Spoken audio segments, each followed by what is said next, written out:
kalau bolehlah dianggap gratifikasi kalau tidak dilaporkan gitu. Jadi karena ini tertangkap tangan, ya itu suap dan menyuap. Begini, kalau Harun Masiku tidak bayar, dia kehilangan apa? Loh, itu silahkan perdebatan di hukum. Ini sudah makanya kalau toh Harun Masiku tidak terima dianggap sebagai pelaku, bisa mengajukan pra peradilan tidak sahnya penetapan tersangka. Udah nggak bisa diperdebatkan, udah inkrah kok. Kita sedang berdiskusi toh, ya. Oke. Bisa saya selesaikan? Ya. Loh, oke. Tadi kan anggap ini kan justru kalau bisa saya selesaikan. Bung Boyamin, kalau tadi disampaikan oleh Bung Adian, artinya Harun Masiku diperas dong, bukan menyuap, begitu ya? Ya ini kan kita bicara hukum aja. Wahyu Setiawan, terus Frida Tio, terus juga beberapa yang lain. Itu kan sejak awal rumusan pasalnya adalah pasal suap. Suap, oke. Dan nyatanya Harun Masiku, Wahyu Setiawan juga divonis bersalah karena menerima suap. Menerima suap, beda dong apa yang disampaikan oleh Bung Adian. Ya enggak apa-apa versi, tapi kita bicara hukumnya begitu. Dan Harun Masiku pun juga. Tapi dari konstruksi kasusnya sudah dari partai sudah oke, tinggal kemudian mentok di KPU yang kemudian KPU meminta uang, begitu? Ini loh, KPK juga sering, tidak hanya sekali dua kali menggunakan pasal pemerasan. Kalau itu memang dirasa pemerasan. Tapi itu enggak. Loh, ya kan versinya KPK sudah menetapkan tersangka, terus sudah diverifikasi oleh pengadilan. Sudah putus sampai inkrah bahwa Wahyu Setiawan itu menerima suap. Harun Masiku tersangka memberi suap. Sudah kalau itu. Jadi beda Bung Adian. Begini loh, sederhana saja. Oke, kalau kemudian Harun Masiku tidak memberikan uang, dia kehilangan apa? Loh, persoalannya suap itu sederhana. Memberi itu bahkan sebenarnya saya ingin mendapatkan izin penggilingan padi. Sudah memenuhi syarat semua. Itu. Tapi saya memberikan uang kepada kepala dinas PTSP. Itu tetap dianggap suap. Begini, gitu makanya atau kalau bolehlah dianggap gratifikasi kalau tidak dilaporkan gitu. Jadi karena ini tertangkap tangan, ya itu suap dan menyuap. Begini, kalau Harun Masiku tidak bayar, dia kehilangan apa? Loh, itu silahkan perdebatan di hukum. Ini sudah makanya kalau toh Harun Masiku tidak terima dianggap sebagai pelaku, bisa mengajukan pra peradilan tidak sahnya penetapan tersangka. Udah nggak bisa diperdebatkan, udah inkrah kok. Kita sedang berdiskusi toh, oke. Bisa saya selesaikan? Loh, oke. Tadi kan anggap ini kan justru kalau bisa saya selesaikan begini. Ya oke. Silakan Bang Adian. Kita biarkan publik menilai. Kalau kamu tidak bayar, maka kamu kehilangan jabatanmu sebagai anggota DPR. Di mana kita bilang ada unsur pemerasannya. Ketika dia tidak membayarkan sesuatu, dia kehilangan haknya. Ini beda dengan suap menyuap dalam proyek. Berbeda. Oke. Saya merasa punya hak untuk menjadi anggota DPR. Dari mana hak itu saya dapatkan? Hak konstitusional berdasarkan putusan Mahkamah Agung dan fatwa Mahkamah Agung. Hak itu melekat pada saya secara konstitusional. Kalau saya tidak bayar, saya kehilangan itu. Oke. Pemerasan bukan. Unsurnya terpenuhi enggak?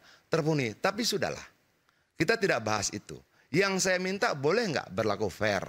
Untuk yang tidak berlatar belakang partai, ada 4 orang lagi yang jadi buronan. Yang lebih lama. Bahas, bicarakan, buatkan sayembara. Biar fair. Ada 4 panggil. Lagi. Oke, siapa yang terkait dengan Kirana? Panggil.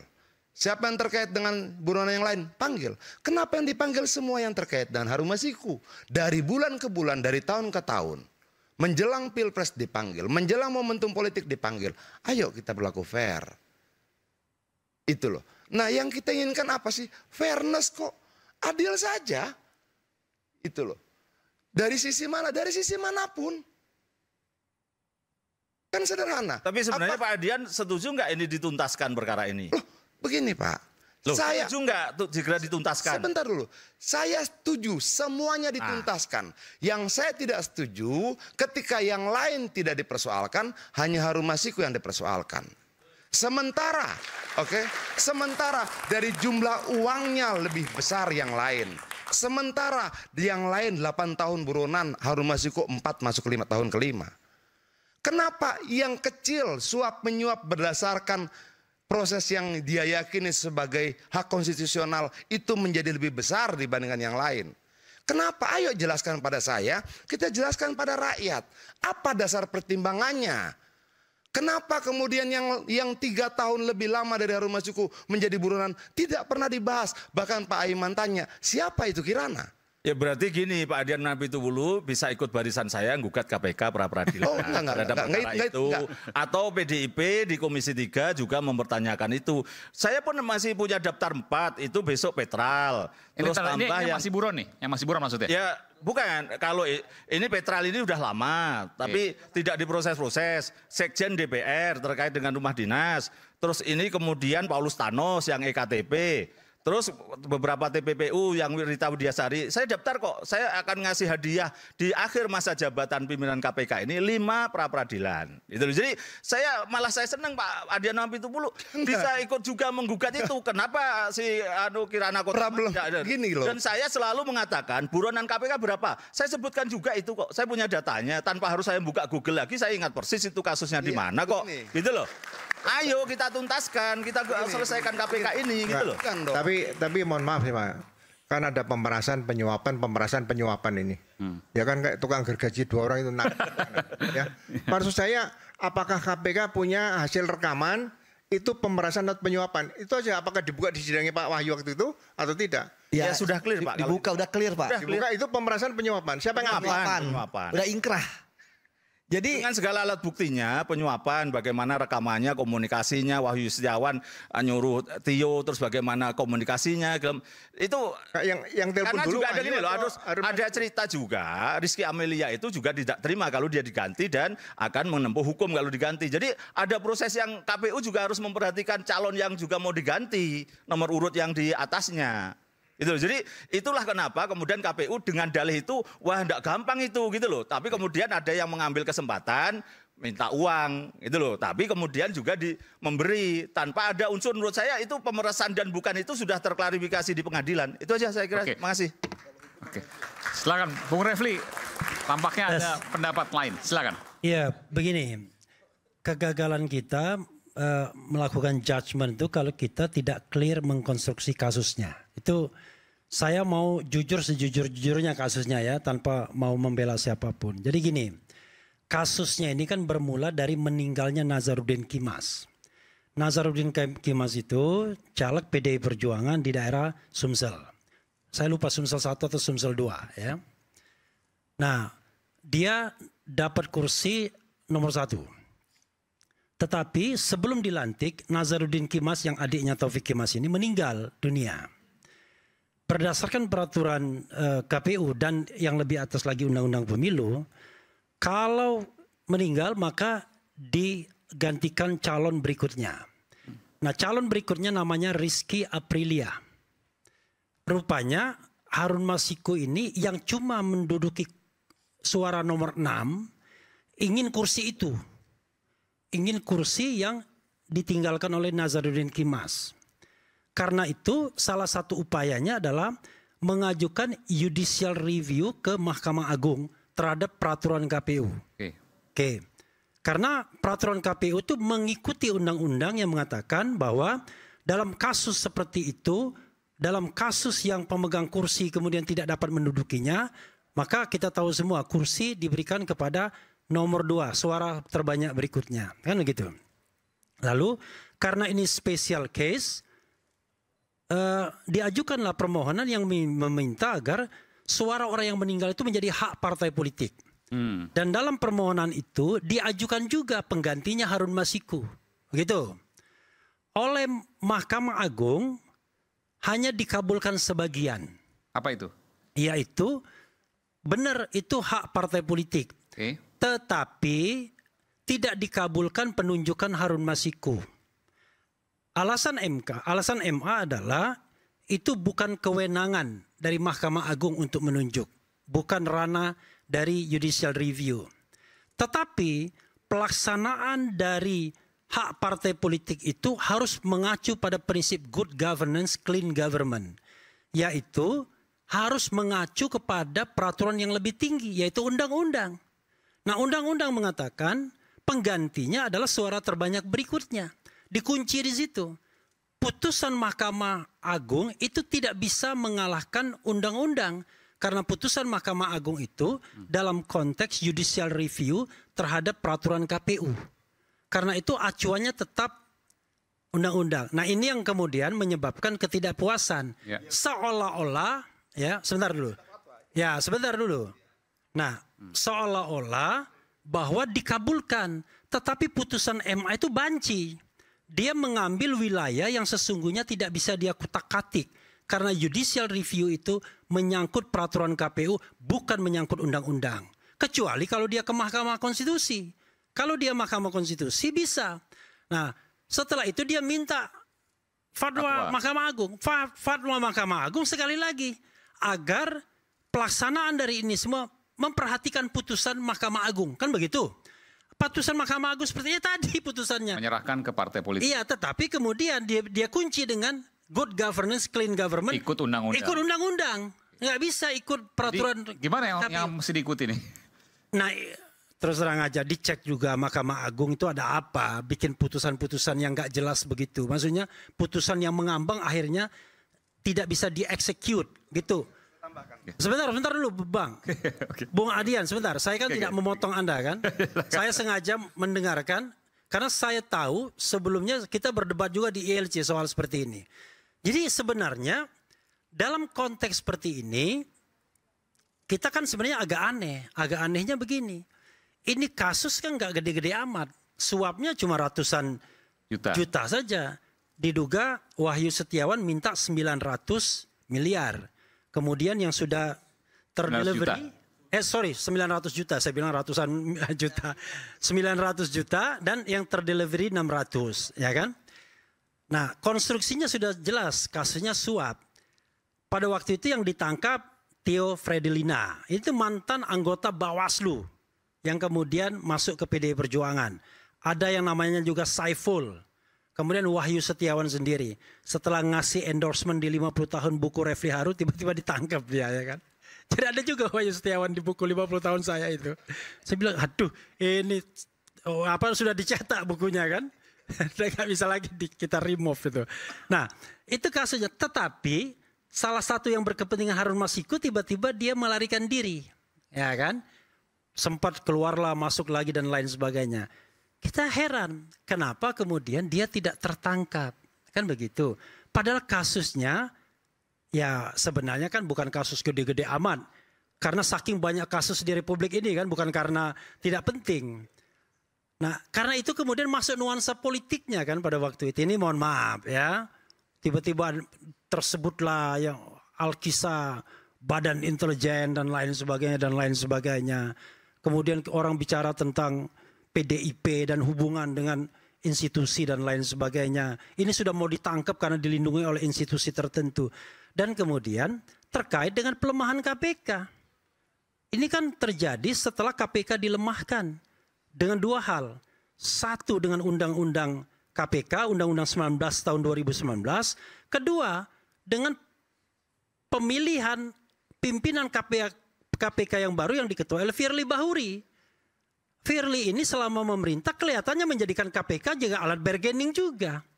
Kan kita tahulah, tiba-tiba ada kasus suap, ada kasus pelanggaran etika Gufron, ada kasus, bayangkan ada 5 anggota KPK, itu 3 paling tidak bermasalah. 1 dipecat, 1-nya berhenti. Siapa yang perempuan itu? Lili Pintauli. Jadi ada hal-hal yang kemudian menyebabkan KPK menjadi tidak lagi punya marwah, tidak lagi mempunyai kekuatan. Bahkan untuk menangkap Harun Masiku pun yang diduga pada waktu itu isunya dilindungi oleh lembaga lain, gak bisa dia. Ini mohon maaf Pak, saya harus frankly speaking, kita ini serius gak sih memberantas korupsi? Sekarang balik lagi, setelah gagal ketua KPK dari kepolisian, yaitu Firly Bahuri, sekarang dari polisi lagi Pak. Padahal munculnya KPK itu adalah sebagai trigger mechanism karena polisi dan Kejaksaan Agung dianggap belum mampu melaksanakan tugasnya. Maka dibuat yang namanya lembaga extraordinary semacam KPK. Tapi sekarang KPK sudah dipolisikan semua. Dan sekarang bahkan pimpinan KPK itu tidak berdaya. Karena mereka bukan lagi penyidik kalau tidak salah. Dalam undang-undang yang baru. Jadi mereka itu nggak bisa ngapa-ngapain. Untuk menetapkan orang sebagai tersangka saja, KPK itu nggak bisa, pimpinan yang 5 itu harus rely on dengan staf-staf KPK yang kebetulan dari institusi yang dianggap belum mampu melaksanakan tugasnya. Nah itu persoalan kita sekarang ini.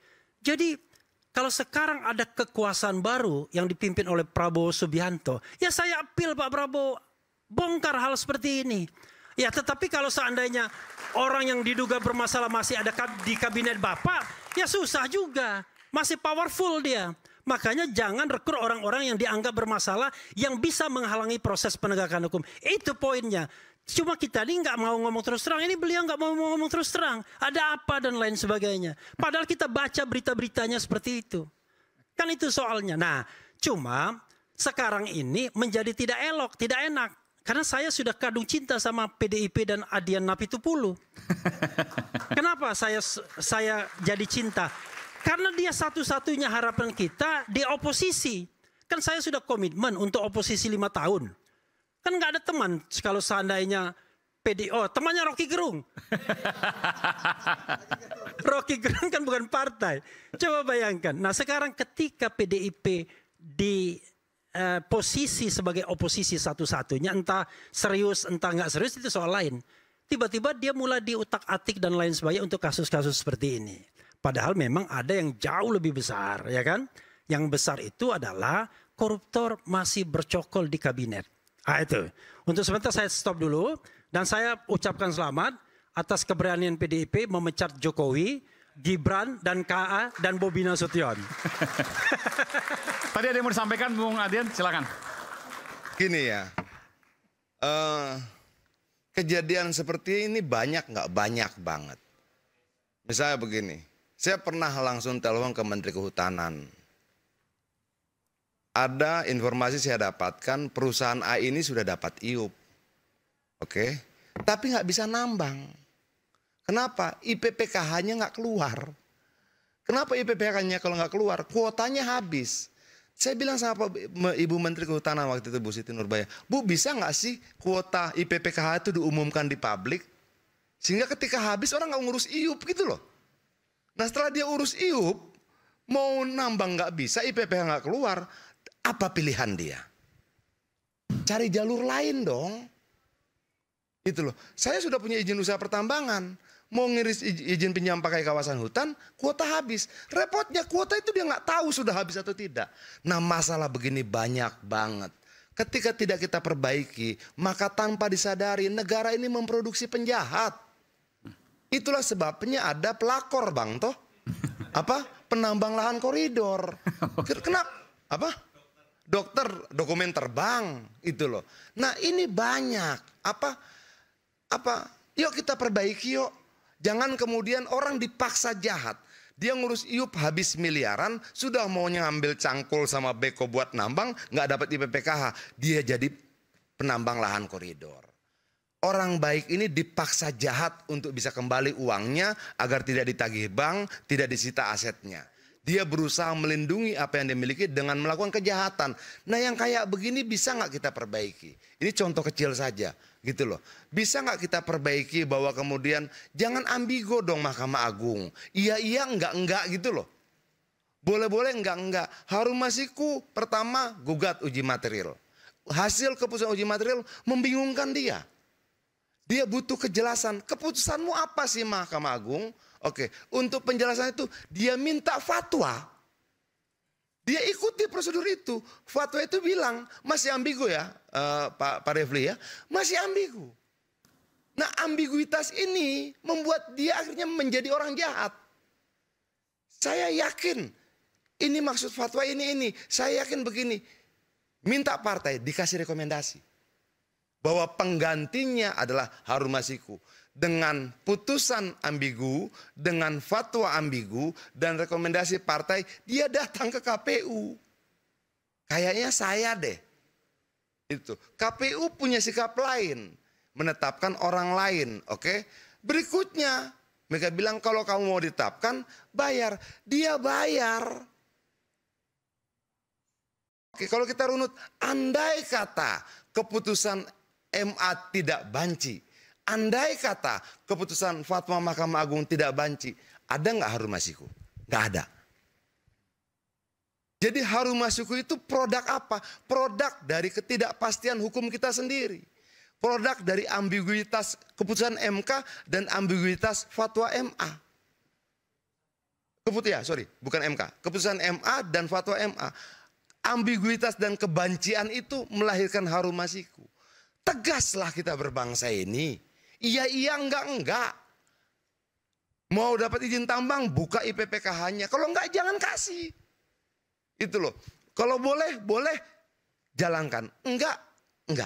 Nah, kalau begini terus percayalah, akan lahir harum masiku lain dalam banyak peristiwa. Akan banyak kejahatan-kejahatan lain yang tanpa sadar negara membuat mereka jadi penjahat. Negara membuat orang baik itu jadi penjahat. Dia sudah ikuti uji materi. Minta fatwa, ikuti. Sudah dia lakukan semuanya, tetap nggak bisa. Oh, masalahnya apa? Cuan. Dia bayar, kena. Peristiwa ini terjadi di mana-mana. Di sekolah, di pabrik, di institusi-institusi negara. Mau naik pendidikan, mau naik pangkat pendidikan, bayar. Sudahlah, ayo. Selesaikan dulu. Gini, korban-korban ini akan terus berjatuhan Pak Iman. Sampai kapanpun, selama kita tidak sadar bahwa negara dalam keambiguitasannya, dalam ketidaktegasannya, dalam seluruh kebancian keputusannya akan melahirkan banyak orang jahat. Dipaksa jahat. Harum masiku harus jahat untuk dapat haknya. Hak yang dia yakini sebagai hak konstitusionalnya. Andai tidak ada keputusan MA, andai tidak ada fatwa MA, tidak ada harum masiku. Terima kasih. Baik. Isu hangat kadang bikin penat, apalagi kalau tidak bisa mencerna dengan cermat. Jangan lupa secangkir kopi hangat yang nikmat untuk menemani kebersamaan kita dalam program Rakyat Bersuara. Saya akan segera kembali saat lagi, tetaplah bersama kami. Rakyat Bersuara.